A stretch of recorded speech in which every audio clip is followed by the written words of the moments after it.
राधे राधे गुरुजी। आपका दास अनिरुद्ध आप सबकी सेवा में हाजिर है। महाराज का मंत्र कार्यक्रम में आज आप लोगों से आपके बच्चों के भविष्य और शिक्षा को लेकर बात करूंगा। आज महाराज का मंत्र कार्यक्रम में मैं आपको बताऊंगा कि आपका बच्चा टॉपर कैसे बने, टॉपर बनने के उपाय क्या हो सकते हैं, और मंत्र भी बताऊंगा। साथ में ये भी बताऊंगा कि अपने बच्चों को टॉपर बनाने के लिए माँ बाप को क्या क्या सावधानियाँ बरतनी चाहिए। आइए अब कार्यक्रम की शुरुआत करते हैं। बात करते हैं आज के उपाय की। बच्चों का पालन पोषण का जो काम न केवल चुनौतीपूर्ण है बल्कि समझने की ज़रूरत है। सफल माता पिता का अर्थ है कि अपने बच्चे को बैलेंस बनाते हुए उसके जीवन में खुशहाली लाना और उसे संस्कारवान बनाना, एक अच्छा जीवन देना। बच्चों के लिए क्या करना चाहिए, कुछ बातें हम विशेष रूप से आज जानेंगे। देखो, सबसे पहला काम है कि बच्चे ही सबसे बड़ा इन्वेस्टमेंट है। आप जितना समय देंगे बच्चों को, कहते ना आप फैक्ट्री लगाते हैं, फैक्ट्री बनाते हैं तो बहुत सारा पैसा खर्च होता है, और वो फैक्ट्री कई बार चलती भी है, बहुत लाभ देती है, तो कई बार नुकसान भी पहुंचाती है। उसी तरह आपकी संतान सबसे बड़ा इन्वेस्टमेंट है। आप उन बच्चों के लिए जितना समय निकालेंगे, उन बच्चों को जितना आप बेहतर संस्कार देंगे, बचपन में आप बच्चों को ना खाली छोड़ मत दीजिए। बच्चों को समझाओ कि बेटा किस तरह, देखो आपने प्रॉपर्टी दे दी बच्चों को, संपत्ति दे दी बच्चों को, लेकिन आपने बच्चों को संस्कार देना जरूरी नहीं समझा।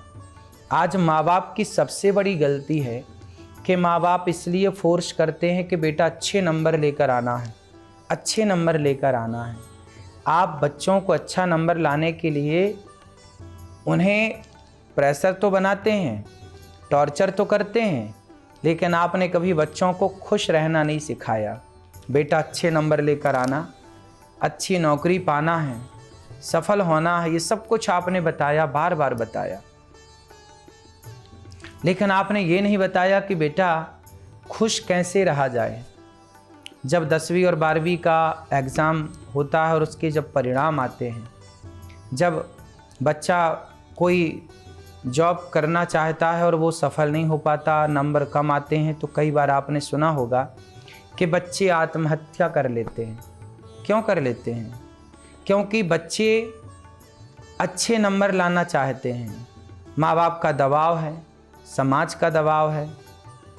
नंबर नहीं आएंगे तो लोग क्या कहेंगे कि देखो नंबर नहीं आए, जबकि नंबरों का जीवन से कोई लेना देना नहीं है। आप बहुत नंबर लेके आ जाएं, लेकिन आप खुश नहीं हैं। आप कम नंबर लाएं, आप खुश हैं। जीवन हमें प्रसन्न रहना सिखाता है, नंबर मायने नहीं रखते। अब जो नंबर नहीं ला पाए वो बच्चे बेचारे आत्महत्या कर लेते हैं। क्यों कर लेते हैं? कौन जिम्मेदार है? वो माँ बाप जिम्मेदार हैं जो अपने बच्चों को नंबर लाना तो सिखाए हैं, पर हर हालात में खुश रहना नहीं सिखाए। काश आपने अपने बच्चों को ये भी सिखाया होता कि बच्चा, सफलता और असफलता तो जीवन का एक पहलू है। जैसे नदी के दो किनारे हैं, समुद्र के दो किनारे हैं, सिक्के के दो पहलू हैं, उसी तरह जीवन का एक ये भी पहलू है कि हम सफल हो जाएं, एक पहलू ये है कि हम असफल हो जाएं।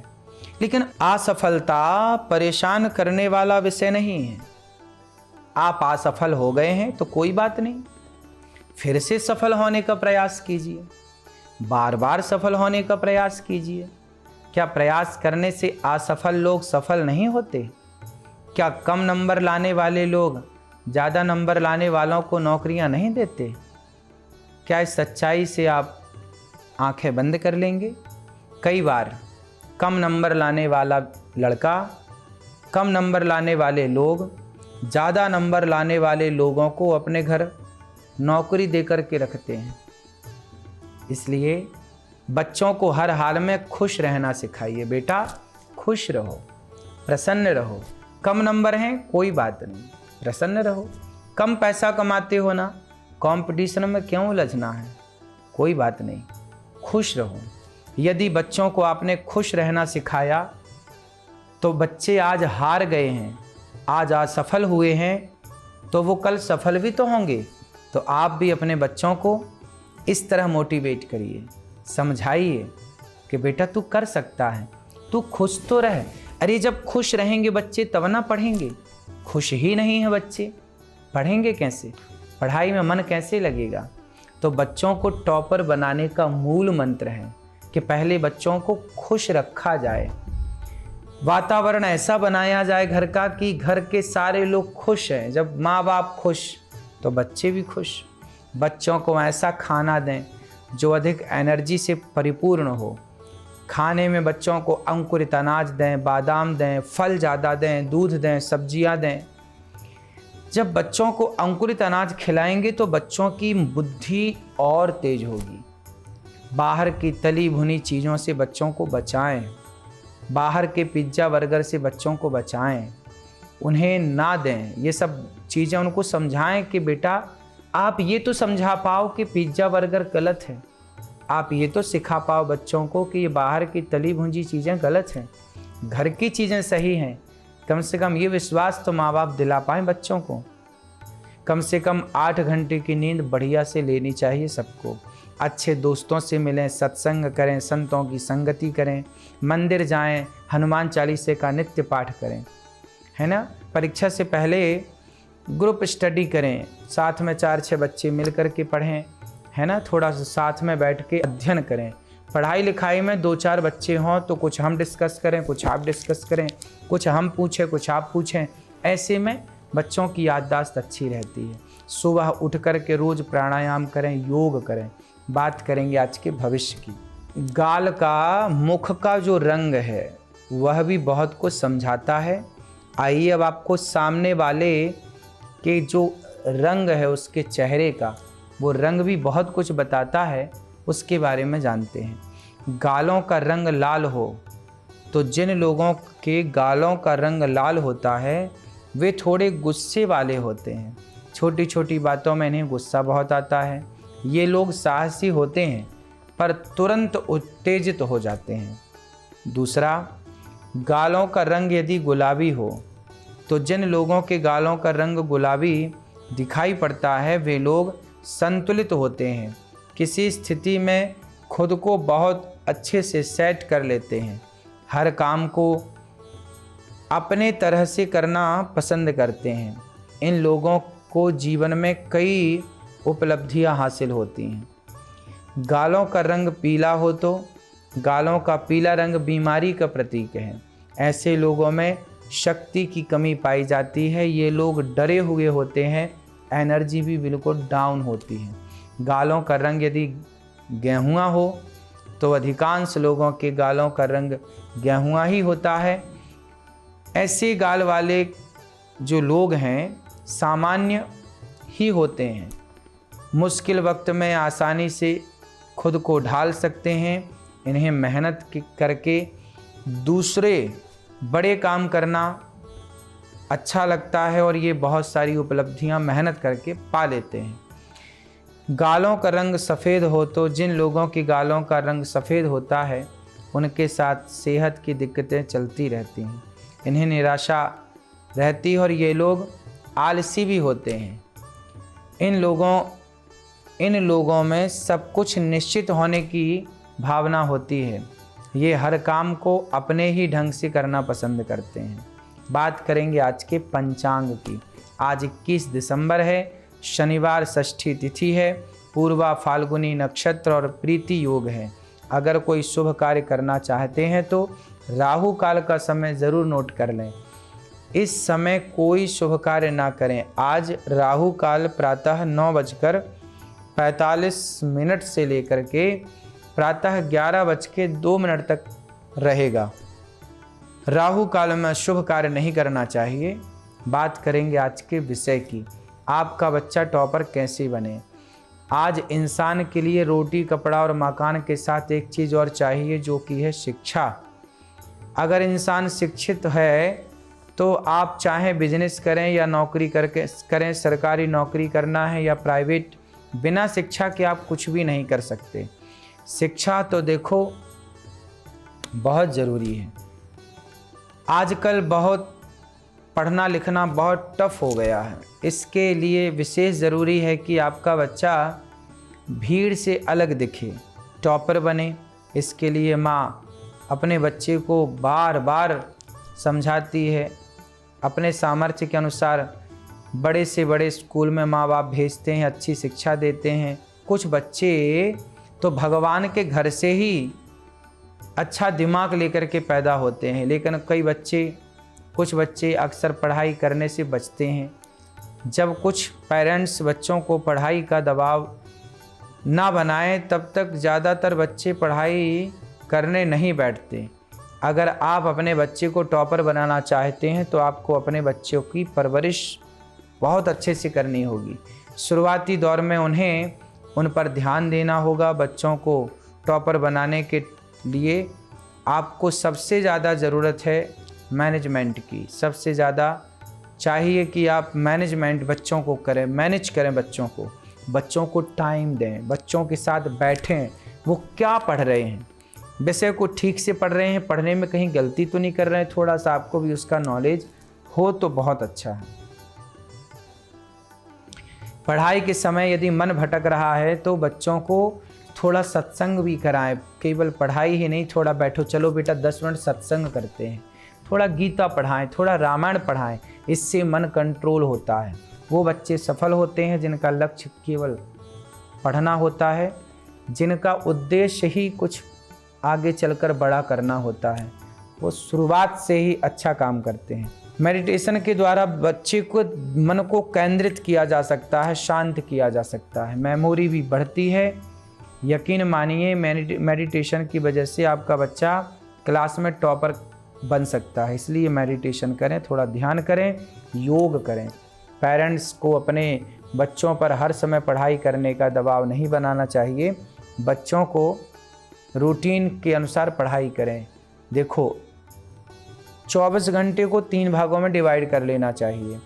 8 घंटे बच्चों को खेलने दो, 8 घंटे बच्चा खेलो, 8 घंटा खेलो, 8 घंटा बिंदास सो जाओ और 8 घंटा पढ़ो। 8 घंटा पढ़ना है, 8 घंटा खेलना है, 8 घंटा सोना है। बात करेंगे आज के समाधान की। पढ़ाई करने वाले या छोटे बच्चों को मोबाइल ना दें। देखो छोटे छोटे बच्चे मोबाइल, खाना खाने बैठते हैं मोबाइल देखते रहते हैं। ये सारी आदतें गलत डलवा रहे हैं आप लोग। इससे बच्चों के मानसिक विकास ना हो पाएगा। मोबाइल का आदी बन जाएगा और वो आगे चल कर के आपको बहुत कष्ट देगा। आजकल पढ़ाई भी मोबाइल पे होती है, ऑनलाइन होती है। ठीक है, जो ज़रूरत है वो तो करें, पर ऑनलाइन पढ़ाई से भी ज़्यादा से ज़्यादा बचें। स्कूल जाके पढ़ें। और बच्चे जब ऑनलाइन पढ़ें तो घर पे एक छोटा सा कंप्यूटर रखिए, और जब वो बच्चे कंप्यूटर पे देखें कुछ, तो आप बैठिए थोड़ा उनके पास। वो क्या सर्च कर रहे हैं, वो क्या देख रहे हैं, एक बार आपकी नज़रें भी होनी चाहिए। आप नहीं हैं, वो पता नहीं कंप्यूटर पर मोबाइल पर क्या सर्च कर रहे हैं, क्या देख रहे हैं, अच्छी चीज़ देख रहे हैं कि गंदी चीज़ देख रहे हैं। कहीं गंदी चीज़ देखने लग गए तो फिर बच्चों को संभाल पाना बड़ा कठिन है। ये पूरी जिम्मेदारी माता पिता की है। सोने का टाइम फिक्स करें, जागने का टाइम फिक्स करें बच्चों का, ताकि बच्चे बिल्कुल टाइम का ख्याल रखें। टाइम को मैनेज करना सिखाइए। कैसे टाइम को मैनेज किया जाता है? सबसे बड़ा होता है समय। कहते हैं ना, बलवान कौन है? समय बड़ा बलवान है। इसलिए समय को मैनेज करना सीखिए। ठीक है, आज का वार्तालाप गोंडा से सर्वेश कुमार जी का सवाल है। महाराज जी, अगर रावण बहुत विद्वान था तो फिर राम विष्णु के अवतार थे, फिर भी रावण ने राम से युद्ध क्यों किया? और अगर उसने युद्ध किया तो राम तो भगवान थे, उसे समझा देते, मारने की क्या ज़रूरत थी? देखो, राम तो समझाने हनुमान जी को भेजे ही थे कि जाओ रावण को समझाओ। राम जी ने तो समझाने के लिए अंगद को भेजे ही थे कि जाओ समझाओ। समझाया उसे जा सकता है जो समझना चाहे। पर मूरख हृदय न चेत, जो गुरु मिलहि विरंचि सम। ब्रह्मा भी समझाते रावण को, हनुमान जी तो शंकर जी थे ना साक्षात, तो कहाँ रावण समझा। राम जी ने भी समझाया, रावण का खुद का बेटा मेघनाथ ने समझाया, रावण का सगा भाई कुंभकर्ण ने समझाया, रावण की पत्नी मंदोदरी ने समझाई, रावण के भाई विभीषण ने समझाया। रावण ने सुनी किसकी? किसी की नहीं सुनता। अब जो नहीं सुनेगा तो उसका नाश तो होगा। तो रावण विद्वान तो था, ये बात सत्य है, लेकिन ये कैसी विद्युत्ता कि आपने पराई स्त्री को अपहरण कर लिया, उसकी इच्छा के बिना आपने रथ पर बिठाया, अपने विमान पर बिठाया। इसलिए रावण को श्राप था, जय विजय था ये पिछले जन्म में, और श्राप था इसलिए रावण को मारने भगवान अवतार लेकर आए। ये तमाम लीलाएं हैं, इसे लीला की दृष्टि से देखेंगे तो प्रभु की भगवत्ता सामने आएगी। बात करेंगे आज के गुरु मंत्र की। ओम ऐं सरस्वत्यै नमः। ये मंत्र यदि आपके बच्चे जपते हैं तो निश्चित उनकी बुद्धि का विकास होगा और अच्छे नंबर लेकर आएंगे। लिख लीजिए आप सब, ओम ऐं सरस्वत्यै नमः। दूसरा, ओम ऐं ह्रीं क्लीं सरस्वती बुद्धि जन्यै नमः। आप इस तरह के मंत्र का जाप करें तो निश्चित आप बुद्धि को प्राप्त करेंगे। बात करेंगे आज के देवी देवताओं की। विद्या की देवी माता सरस्वती हैं। श्री राम और श्री कृष्ण ने अपनी शिक्षा का जब आरंभ किया तो पहले देवी सरस्वती की वंदना की थी। इसलिए नियमित सुबह स्नान करके माँ सरस्वती को प्रणाम करना चाहिए। ओम ऐं सरस्वत्यै नमः, इस मंत्र का जाप करेंगे तो आपकी बुद्धि विकसित होगी और निश्चित माँ भगवती की कृपा आप पर और आपके परिवार पर बनी रहेगी। बात करेंगे आज के लकी कॉलर की। छपरा से रूपेश जी का सवाल है, महाराज जी मैं ट्रांसपोर्ट का धंधा करता हूँ, लेकिन कुछ लोग मेरे खिलाफ साजिश कर रहे हैं। उनकी साजिश को ख़त्म करने के लिए कोई उपाय बताएं, नहीं तो मैं ही ख़त्म हो जाऊँगा। देखो, कोई कितनी भी साजिश करे, आप सावधानी से अपना काम करते रहिए, भगवान के आश्रित रहिए। जो भगवान के भरोसे है ना, उसका कोई बाल भी बांका नहीं कर सकता। इसलिए भगवान पे भरोसा रखिए, दीन दुखी की सेवा करते रहिए। गौरी गोपाल आश्रम में वृद्ध माताओं की सेवा होती है, अखंड रसोई चलती है। यहाँ गौरी गोपाल गुरुकुल में 150 बच्चे पढ़ते हैं। आप इन सेवाओं से जुड़े रहें। बात करेंगे कल के विषय की। परिवार में सुख शांति कैसे आए, क्या करें कि परिवार का शांति से गुजारा हो, बात करेंगे कल के विषय की। आप अपना ख्याल रखें, सुखी रहें, स्वस्थ रहें, गौरी गोपाल आश्रम की सेवाओं से जुड़े रहें। वृंदावन आए तो गौरी गोपाल आश्रम में ज़रूर आएँ, बेसहारा माँओं का सहारा बने। आइए, आपसे अब विदा लेने का टाइम आया। कल फिर आपसे भेंट होगी और महाराज का मंत्र कार्यक्रम कल 7:20 पर ज़रूर देखें। अपना ख्याल रखें, सुखी और स्वस्थ रहें। राधे राधे।